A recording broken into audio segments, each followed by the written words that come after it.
Hello बच्चों, कैसे हैं आप लोग सब। मैं होप करता हूं कि आप लोग सब एकदम मजे में होंगे, खूब बढ़िया छुट्टियां मना रहे होंगे। और भैया साथ ही साथ आपके जो समर वेकेशन अब खत्म होने को आए होंगे और स्कूल वापस से खुल गया होगा। और भैया पढ़ाई बड़ी ही मजेदार तरीके से चल रही होगी। लेकिन आज मैं आपके सामने एक बहुत बढ़िया इशू लेके आया हूं। ठीक है, मुद्दा सर, अब जो लेवल ऑफ कंपटीशन है जो इंडस्ट्री में क्रिएट हो रहा है ड्यू टू द फैक्ट कि अब आज की दुनिया में हमारे लिए एंट्रेंस एग्जाम बहुत ज्यादा इंपॉर्टेंट हो गया।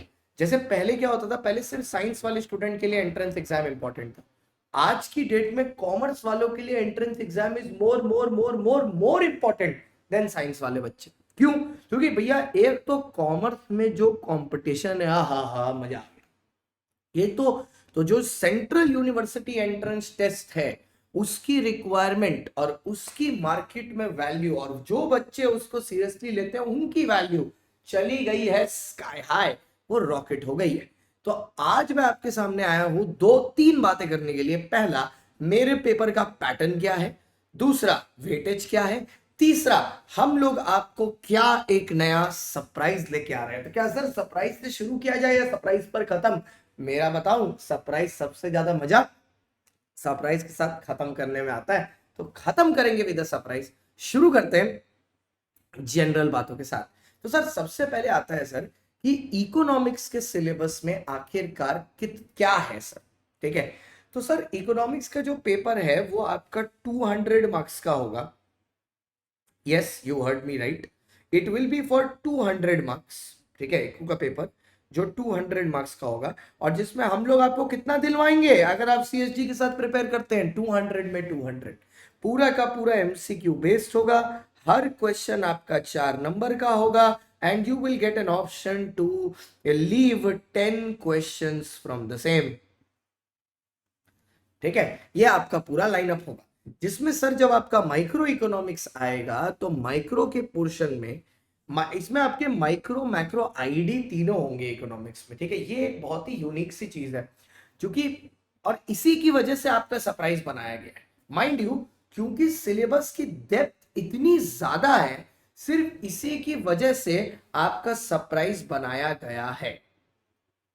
मैं बताऊंगा आपको सरप्राइज है क्या, बट उससे पहले आपको यह समझा रहा हूं कि सरप्राइज आने का रीजन क्या है। सरप्राइज आने का सबसे बड़ा रीजन यह है,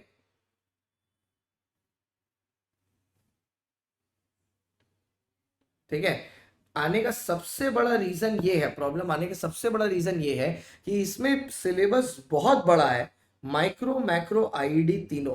तो इसको कैसे टैकल किया जाए मैं बताऊंगा। सर माइक्रो की जो वेटेज है आपके पेपर में वो 10 से 20% की है।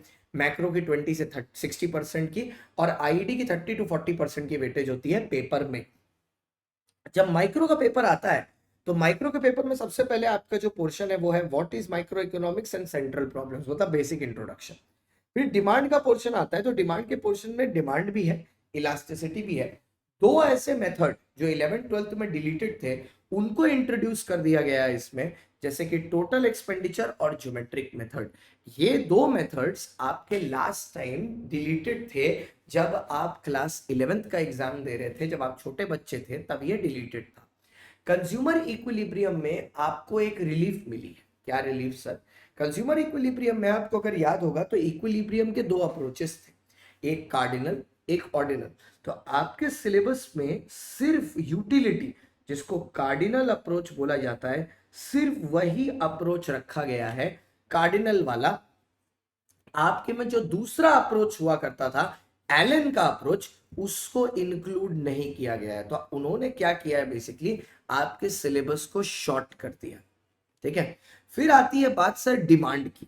ठीक है, अब डिमांड में ये जो दो मेथड्स ऐड हुए हैं तो इस पे न्यूमेरिकल्स तो आप एकदम मस्ट समझ लीजिए, आने ही आने हैं, उसमें कोई शक नहीं। ठीक है, नेक्स्ट उसके बाद जब इंट्रोडक्टरी मैक्रो इकोनॉमिक्स जाते हैं तो यहां पर अगर आप देखोगे तो पहला chapter is national income, basics and macro economic, basics and national income है। लेकिन जो पहला चैप्टर एनसीईआरटी की मटेरियल में है उसको इंक्लूड नहीं किया गया, which is introduction to macroeconomics, वो इंक्लूडेड नहीं है। तो सर लेकिन अगर आप देखो क्लोजली नोटिस करो तो the concepts of real GDP and nominal GDP यहां पर इंक्लूडेड नहीं दिखा रहा है।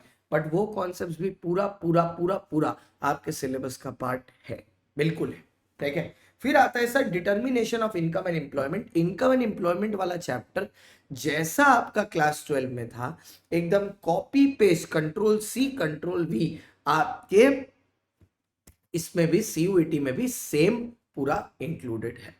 फिर आता है सर मनी बैंकिंग। अब मनी बैंकिंग में एक छोटा सा एडिशन है, मनी तो सेम है, बैंकिंग भी सेम है। बैंकिंग में कमर्शियल बैंकों के जो फंक्शन है उसको न्यूली इंसर्ट किया गया है, ये पहले नहीं हुआ करते थे। गवर्नमेंट बजट का says exactly like class 12, government budget की मीनिंग, ऑब्जेक्टिव, क्लासिफिकेशन एकदम सेम। और साथ ही साथ सर बजट डेफिसिट, सबके डेफिसिट और सबके इंप्लीकेशंस भी आपके पार्ट में है। बैलेंस ऑफ पेमेंट में एक न्यू एडिशन हुआ है, ये जो दिया हुआ है ना, a brief in the analysis of the recent exchange rate issues, ये एक न्यू एडिशन है। बट मैं हालांकि आपको एक चीज बता दूं, ये ऐसा कुछ भी नहीं है जो आपने पहले किया नहीं है। Let me just tell you that, ये ऐसा कुछ भी नहीं है जो आपने पहले किया ना।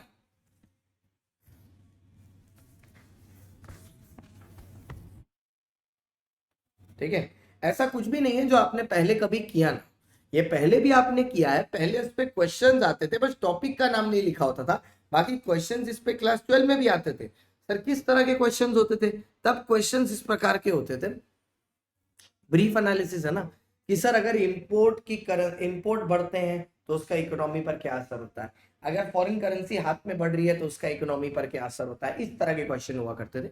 अभी भी सेम ही आएंगे, बस उसको नाम दे दिया है brief analysis in the recent exchange rate issues. फिर आता है Indian economic development sir, IED.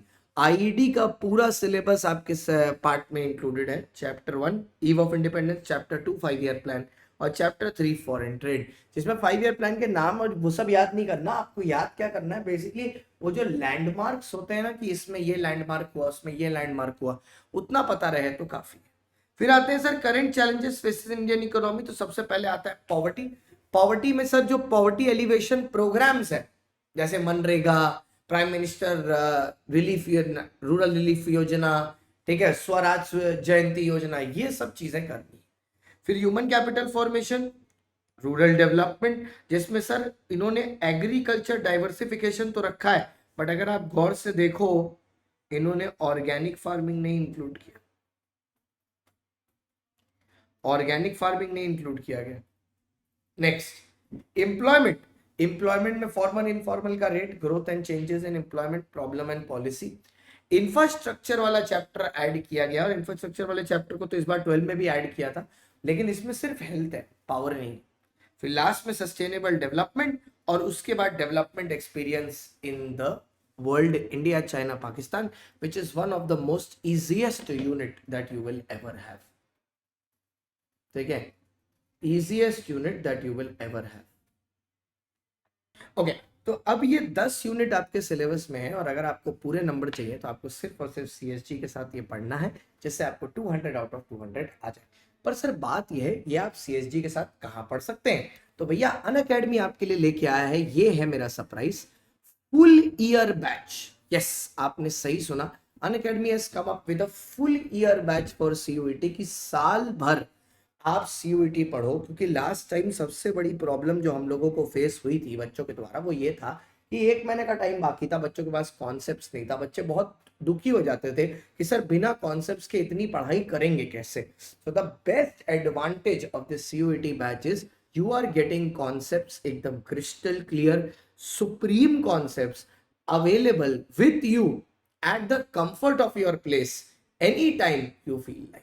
हर टाइम, जिस टाइम पर आप उसको करना चाहो, आपके पास वो अवेलेबल होगा। ठीक है, तो इस कॉन्सेप्ट्स के साथ इस चीज को यूज करिए, अपने बेनिफिट के लिए यूज करिए, जिससे आपका कोई नुकसान ना हो इस चीज से।